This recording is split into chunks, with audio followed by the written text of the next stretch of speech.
அப்புறம் கண்ணால் பார்த்து கொண்டு இருக்கும் பொழுது உணர வேண்டும். உணர்வு என்ன, எதை உணர வேண்டும் பாருங்க. உணர்வு அப்படின்னா குடும்ப உணர்வு. கடவுளை நேசிப்பதற்கு அது ஒரு அடையாளம். இந்த உணர்வு என்ன செய்கிறார் என்றால், இந்த உலகத்தில் நமக்கு ஒரு சிறிய மாதிரி குடும்பத்தை தருகிறார். இந்த உலகத்தில் உள்ள குடும்பம் என்பது உண்மையான குடும்பம் அல்ல. அப்படி நான் சொன்னால் நீங்கள்லாம் சண்டைக்கு வரலாம் அல்லவா? அதற்கு நாம் என்ன செய்ய வேண்டும் என்றால் சிசிசி பார்க்க வேண்டும். சிசிசியில் 239 நான் சும்மா அந்த இடத்த மட்டும் வாச்சிடுறேன், ரொம்ப உள்ளர போனால் போயிட்டே இருக்கும். ஆனால் சுருக்கமாக முடிக்க பார்க்கிறேன். இப்போ but this experience also டெல்ஸ் as that human parents are fallible and can disfigure the face of fatherhood and motherhood. பாருங்க, மண்ணுலக, அதாவது தந்தையை, கடவுளை தந்தையாக பார்க்க வேண்டும் என்ற தலைப்பில் இந்த சிசிசி எல்லாம் எழுதப்பட்டிருக்கிறது. காலையில் கூட பார்த்தோம். 2779 எல்லாம் பார்த்தோம், 2788 பார்த்தோம். இதெல்லாம் அந்த தலைப்பில் இருப்பது தான். அதில் 239ம் அதே தலைப்பு தான். வேணால் ஆரம்பத்தில் கொஞ்சம் வாசிக்கிறேன்.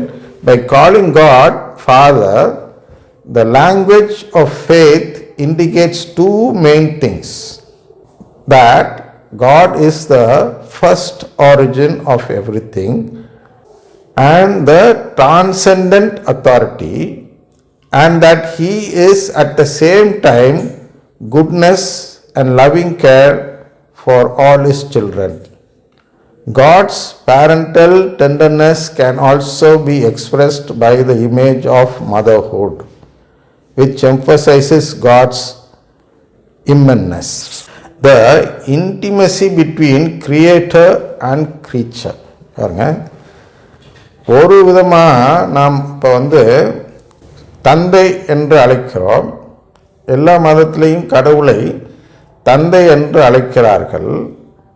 அது என்னன்னா, the intimacy between creator and creature. We are all creatures. நம்மெல்லாம் கடவுளால் படைக்கப்பட்ட உயிரினங்கள் அப்படி வச்சுக்குவோம். நம்மை படைத்தவர் யார்? கடவுள்.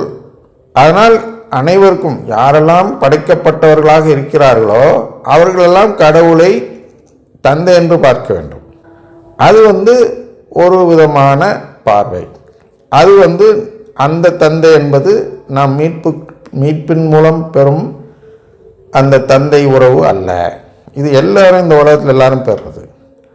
நாம் மீட்பின் மூலம் ஒரு உண்மையான தந்தையை நம் உறவு தந்தையாக பெறுவதுதான் ஃபிலியல் அடாப்ஷன். அது ரெண்டாவது விதம். The intimacy between creator and creature is different. அது முதல்ல விட்டுருங்க. The language of faith thus draws on the human experience of parents, who are in a way the first representatives of God for man. பாருங்க, இதெல்லாம் காலையில் பேசினதான். இருந்தாலும் அதை ஒரு வார்த்தையில் எழுதி அதை படித்து பார்க்கும்போது அதில் நமக்கு ஒரு மகிழ்ச்சி கிடைக்கும் என்பதால் அதை வாசி காட்டுகிறேன். என்னென்னா, the language of faith thus draws on the human experience of parents. நமக்கு ஒரு அனுபவம் தருகிறார். பெற்றோர் என்றால் என்ன? அதில் தந்தை என்பவர் எப்படிப்பட்ட நேசம் படைத்தவர். அந்த தந்தையிடம் நாம் ஒரு அன்பு காட்ட வேண்டும். அந்த அன்பு காட்டும்போது நமக்கு ஒரு உணர்வு இருக்கும். அந்த உணர்வு தான், அந்த உணர்வு எப்படிப்பட்டதாக இருக்க வேண்டும் என்பதுதான் இந்த மண்ணுலக பெற்றோர்கள் மூலம் நாம் புரிந்து கொள்கிறோம். The language of faith அப்படின்னு அது சொல்கிறோம். The language of faith thus draws on the human experience of parents who are in a way the first representatives of God for man. கடவுளுக்கும் நமக்கும் இடையே ஒரு பிரதிநிதியாக, கடவுளின் பிரதிநிதியாக இருந்து நமக்கு அந்த கடவுள் அனுபவத்தை தருபவர்கள் தான் நம் பெற்றோர்கள். அதனால தான் மாதான்னு முடியாடுறோம். ஏன் முடியாடுறோம் அப்படின்னா, மாதான்னா நமது தாய் மரியாள் இல்லையா? இங்கிலீஷில் சொல்கிறோம் அவர் லேடி அப்படின்னு சொல்கிறோம். ஆனால் தமிழில் வரும்போது அன்னை மரியாள்னு சொல்லிடுறோம். அன்னைன்னு சொல்லி அந்நியமாக்கி வைத்திருக்கிறோம். ஏன்னா அன்னை என்று நாம் யாரும் நம்முடைய தாய்மார்களை அழைத்ததில்லை. நல்லா புரிஞ்சுங்க. தமிழில் ஒரு சின்ன சிக்கல் இருக்கிறது. என்னன்னா, மரியாதை கொடுத்து அழைப்பது, மரியாதை கட்டுத்தனமாக அழைப்பது என்று இரண்டு விதமான அழைப்பு நம் தமிழ் மொழியில் இருக்கிறது.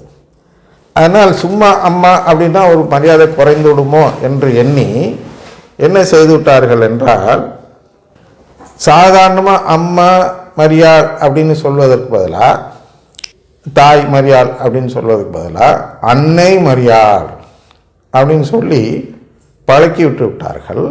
அதனால் அந்த அன்னை மரியாளை நாம் நம்முடைய சொந்த தாயாக பார்ப்பதில்லை. நாம்னா பொதுவாக நம்முடைய கத்தோலிக்க கூட்டத்தில் பெரும்பான்மையினர் என்ன செய்கிறார்கள் என்றால், அன்னை மரியாளை ஒரு தெய்வமாக பார்க்கிறார்கள்.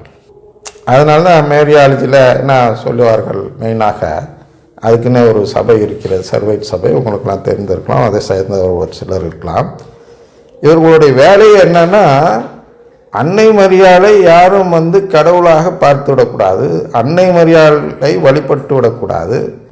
மேரியாட்ரி என்று சொல்கிறோம் அல்லவா, அதாவது மரிய வழிபாடு செய்துவிடக்கூடாது என்ற நோக்கத்தில் அந்த கண்காணிப்பு இருக்கும் இல்லையா? இங்கே மரிய இதற்குள்ள அண்ணன் ஆரோக்கிய நிக்கேட்டன் என்று படிக்கிறோம் அல்லவா? அப்போ இந்த இடத்தில் அந்த அன்னை மரியாளிடம் நாம் அந்த உணர்வு இல்லாதவர்களாகத்தான் இருக்கிறோம்.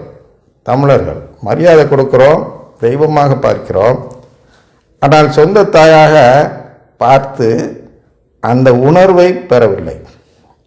சிலர் இருக்கிறார்கள். அதெல்லாம் நான் என்ன சொல்ல போனால், ஆங்கிலம் தெரிந்து ஆங்கிலம் மூலமாக பயிற்சி பெற்றவர்கள், இந்த இறையியல் படித்தவர்கள் அந்த உணர்வில் இருக்கலாம். ஆனால் பொதுமக்கள் அன்னை மரியாதை தள்ளி தான் வைத்திருக்கிறாங்க. கடவுள் மாதிரி தான் அவங்கள பார்க்குறாங்க. கிட்டத்தட்ட அந்த மரிய வழிபாடு நடக்கிறது போன்ற சூழ்நிலையில் தான் இருக்கிறார்கள். அதனால் என்ன பிரச்சனைன்னா, இந்த உணர்வு, த லாங்குவேஜ் ஆஃப் ஃபெய்த் இருக்கிறது, ஹியூமன் எக்ஸ்பீரியன்ஸ் ஆஃப் பேரண்ட்ஸ் அப்படின்ற அந்த எக்ஸ்பீரியன்ஸை வைத்து கொண்டு நாம் அன்னை மரியாளை பார்ப்பதில்லை. அதனால்தான் மரியாள் இல்லாமல் மீட்பு இல்லை என்று சொல்கிறோம், சொல்லப்பட்டிருக்கிறது பைபிளில். அப்படி வச்சுக்குவோம். அப்போ அதுக்கு மேற்கோள் வேண்டுமென்றால், நீங்கள் நான் எழுதிய நூல் ஒன்று இருக்கிறது, மேரி த ரிடீமர்ஸ் பிளட் என்று ஆங்கிலத்தில், அறிவோம் அன்னை என்று தமிழில் இருக்கிறது. இங்கே வேளாணிட்டு போல இருக்கலாம். அதில் அந்த மேற்கோளோடு அதை காட்டுகிறோம்.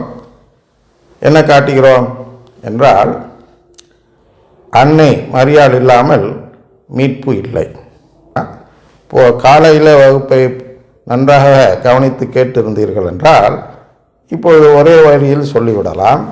என்ன சொல்லலாம் என்றால், டிவைன் ஃபீலியாவில் நம்பிக்கை வைப்பவர்கள், டிவைன் ஃபீலியா பார்த்தோம்ல, ஃபிலியல் அடாப்ஷன் என்ற ஒரு சூழ்நிலையில் நம்மை தத்தெடுக்கிறார் என்று பார்த்தோம் அல்லவா, அதில் ஒரு நம்பிக்கை நம்மிடம் இருக்க வேண்டும் என்று பார்த்தோம் அல்லவா. 11:29 நற்கருணை மூலமாக தான் மீட்பு, அப்புறம் திருச்சபை மூலமாக தான் மீட்பு என்று 2 மேற்கோள் பார்த்தோம். அதில் திருச்சபை மூலமாக மீட்பு 12:57 அதுதான் மறைமுகமாக என்ன சொல்கிறது என்றால், அன்னை மரியாள் மூலமாக தான் மீட்பு என்று சொல்லுகிறது.